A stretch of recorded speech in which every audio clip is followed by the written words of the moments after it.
I love all ways of fishing, with a net, with your hands, with a worm, with another fish, doesn't matter to me. But the best of all, in my view anyway, is fly fishing. Now, fly fishing can be trying to imitate the food that fish eat. It can be trying to stimulate an aggressive response from a salmon or a pike pulling something in front of its nose that it snaps at. But the real business on a trout stream like this is insects, crustacea, freshwater shrimps, which they feed on very heavily, and insects at various stages.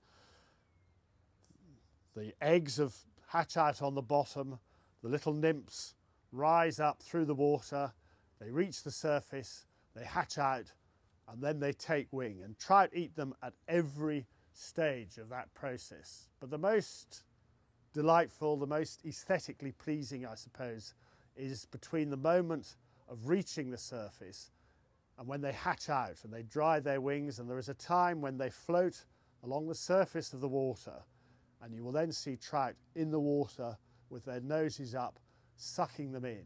And then after a little while they take off, and you can then see them in the air flying around.